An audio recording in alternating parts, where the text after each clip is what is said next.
नमस्कार। SPT news में आपका स्वागत है। पेश है 2 अक्टूबर गुरुवार दोपहर 3:15 बजे राजस्थान के विभिन्न शहरों की 15 बड़ी खबरें। सबसे पहले एक नजर डालते हैं आज की हेडलाइन पर। 8 लोगों के बदले अकेले डालू राम ने दी परीक्षा, एसओजी के सामने किया कबूल। यहां बच्चों को रख रहे गिरवी। जालंधर में टूटी रावण के पुतले की गर्दन। ऑनलाइन सट्टा गिरोह का सरगना निकला बिजली विभाग का कर्मचारी। महात्मा गांधी की 156वीं जयंती, मोदी राजघाट पहुंचे। और अब खबरें विस्तार से सुनिए। राजस्थान में पिछले कई वर्षों से परीक्षाओं में पेपर लीक और डमी कैंडिडेट के मामले सामने आते नजर आ रहे हैं। राजस्थान पुलिस की विशेष टीम एसओजी लगातार ऐसे मामलों के खुलासे कर रही है और फर्जीवाड़ों की तह तक पहुंचने का प्रयास कर रही है। एसओजी ने अपनी पड़ताल में एक ऐसे मामले को पकड़ा है जिससे पता चला है कि परीक्षाओं में गड़बड़ी करना भी एक नौकरी की तरह बन गया था। एसओजी ने वर्ष 2020 की वनरक्षक सीधी भर्ती परीक्षा में फर्जीवाड़े की जांच करते हुए पाया कि डालूराम मीणा नाम के एक ही उम्मीदवार ने कुल 8 परीक्षाओं में अलग अलग अभ्यर्थियों के बदले परीक्षा दी। उदयपुर आदिवासी अंचल में गरीब और लाचार परिवार आज भी 8 से 12 साल के बच्चों को 20 से 25 हजार में गडरियों के पास 1 साल के लिए गिरवी रख रहे हैं।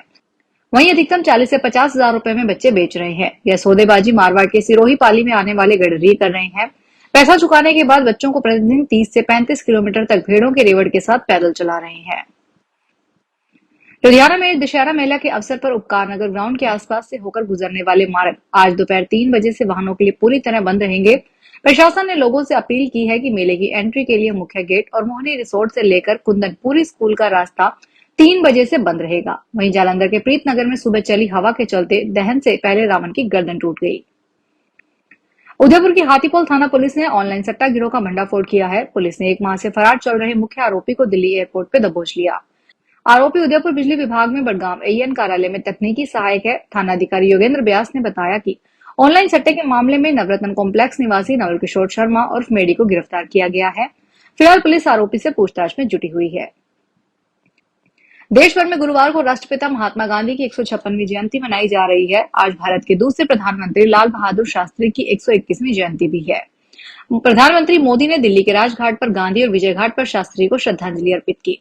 राष्ट्रपति द्रौपदी मुर्मू ने भी राजघाट पर महात्मा गांधी को श्रद्धांजलि अर्पित की। इसके बाद उन्होंने शास्त्री को विजय घाट पर पुष्पांजलि दी। उपराष्ट्रपति सीपी राधाकृष्णन भी पूर्व प्रधानमंत्री शास्त्री को विजय घाट पर श्रद्धांजलि देने पहुंचे। अलवर शहर में आज गुरुवार सुबह वन मंत्री के निवास के सामने पानी की टंकी पर एक सिविल डिफेंस का जवान चढ़ गया, जिसकी मांग है कि एडीएम के पीए पर कार्रवाई की जाए। जवान का कहना है कि 1 साल से मेरी केवल 2 महीने ही ड्यूटी लगाई गई, जबकि चहेतों की साल में 8-8 महीने ड्यूटी लगाई गई। अब जब मेरा ड्यूटी पर वापस नंबर आया तो ड्यूटी चार्ट में से मेरा एक और साथी का नाम काटकर चहेतों का नाम लगा दिया गया। जब 1 घंटे तक भानु ऊपर से नीचे नहीं उतरा तो तहसीलदार रश्मि शर्मा मौके पर पहुंची। वहां उन्होंने समझाइश कर भानु को नीचे उतारा।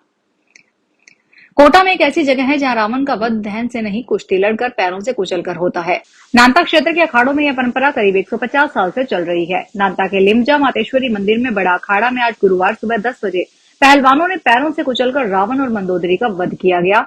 वहां अखाड़ा नाता के अध्यक्ष सोहन जेठी ने बताया कि जेठी समाज के लोगों ने अखाड़े की पवित्र मिट्टी से इस रावण की प्रतिमा को तैयार किया था। दौसा में किसानों की मेहनत और फसल की सुरक्षा से खिलवाड़ करने वालों पर कृषि विभाग ने कार्रवाई की है। बगड़ी गांव से जब्त किए गए डीएपी खाद की जांच रिपोर्ट में नकली पाया गया है। सहायक निदेशक कृषि अशोक मीणा ने बताया कि 21 सितंबर को जब्त सैंपल की रिपोर्ट दुर्गापुरा जयपुर स्थित उर्वरक प्रयोगशाला में मिली, जिसमें डीएपी से फास्फोरस की मात्रा 46% के स्थान पर 0.94% पाई गई। कृषि विभाग ने किसानों से अपील की है कि वे उर्वरक केवल पंजीकृत विक्रेताओं से ही लें और बिल अवश्य लें। भाजपा प्रदेश अध्यक्ष और राज्यसभा सदस्य मदन राठौड़ ने बीकानेर पश्चिम विधानसभा क्षेत्र में प्रदेश का पहला विधायक जन सुनवाई केंद्र शुरू करने की घोषणा की। इस केंद्र के माध्यम से आमजन अपनी समस्याएं रख सकेंगे और उन्हें समयबद्ध निस्तारित करने का प्रयास किया जाएगा। नया शहर थाने के पास जलदाय विभाग कार्यालय में स्थापित इस केंद्र में प्रदेशाध्यक्ष मदन राठौड़ ने कहा कि यह केंद्र सरकारी योजनाओं को पात्र लोगों तक पहुंचाने, जन सुनवाई करने और समस्याओं के समाधान में मदद करेगा। प्रदेश भर में ऐसे केंद्र स्थापित किए जाएंगे जिनसे जनता और जनप्रतिनिधि के बीच सीधा संवाद स्थापित हो सके। राजस्थान के मुख्यमंत्री भजनलाल शर्मा ने आज गुरुवार को शासन सचिवालय में राष्ट्रपिता महात्मा गांधी और पूर्व प्रधानमंत्री स्वर्गीय लाल बहादुर शास्त्री की जयंती पर पुष्प अंजलि अर्पित की। इस दौरान मुख्यमंत्री ने सचिवालय परिसर में आयोजित रामधुन कार्यक्रम में वैष्णव जन तो तेते कहिए और रघुपति राघव राजा राम का श्रवण किया। राज्यपाल व मुख्यमंत्री ने गांधी सर्किल पर अर्पित की पुष्पांजलि। राज्यपाल हरिभाऊ बागड़े व मुख्यमंत्री भजनलाल शर्मा ने जेएलएन मार्ग पर स्थित गांधी सर्किल पर राष्ट्रपिता महात्मा गांधी और पूर्व प्रधानमंत्री स्वर्गीय लाल बहादुर शास्त्री के चित्र पर पुष्पांजलि अर्पित की। इस दौरान स्कूली छात्राओं ने रामधुन प्रस्तुत की। टोंक के बीसलपुर बांध ने इस साल एक और नया इतिहास रच दिया है। बांध से लगातार 70 दिन से ज्यादा समय से पानी छोड़ा जा रहा है और ये सिलसिला अभी तक जारी है। संभावना जताई जा रही है कि अगले 10 दिन तक भी गेट बंद नहीं होंगे। बीसलपुर बांध के 22 साल के जीवन में यह तीसरा बड़ा रिकॉर्ड है। बीसलपुर बांध के 22 साल के जीवन में तीसरा सबसे बड़ा रिकॉर्ड है।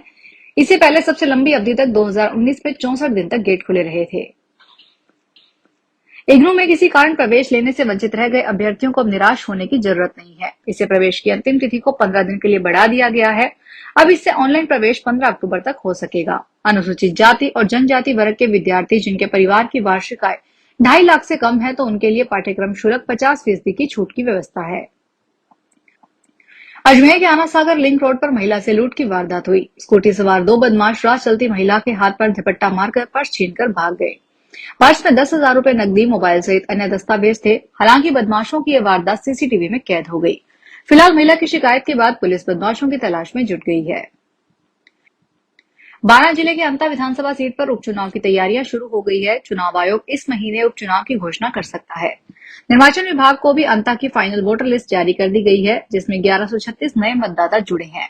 यह उपचुनाव राजस्थान की सियासत में सरकार के परसेप्शन और दोनों प्रमुख दलों बीजेपी और कांग्रेस के लिए महत्वपूर्ण माना जा रहा है। मिट्टी में हल्की हल्की नमी है, हवा बारूदी गंध से भरी हुई है। एक दिन पहले अच्छी बारिश हुई, लेकिन देश का सबसे ऊंचा 215 फीट का रावण सीना ताने खड़ा है। न फटा न ढांचा गिरा, दूर तक देखूं तो इस रावण के सामने सब कुछ बोना ही है। मानो त्रेतायुग का रावण अब भी दम के साथ अड़ा हो। प्रदेश के कई शहरों में बारिश से रावण ढह गए, लेकिन कोटा में 9 टन लोहे के फ्रेम पर वाटरप्रूफ ग्लास फाइबर और कपड़े से बना पुतला बेअसर रहा। अब की पहली बार मुख्यमंत्री भजनलाल शर्मा इस मेले के साक्षी बनेंगे। फिलहाल इस बुलेटिन में इतना ही, फिर हाजिर होंगे बड़ी खबरों के साथ। अगर आप भी अपने आसपास की छोटी बड़ी और महत्वपूर्ण खबरों से अपडेट रहना चाहते हैं तो सब्सक्राइब कीजिए हमारे चैनल एसपीटी न्यूज को और प्रेस कीजिए बेल आइकन पर।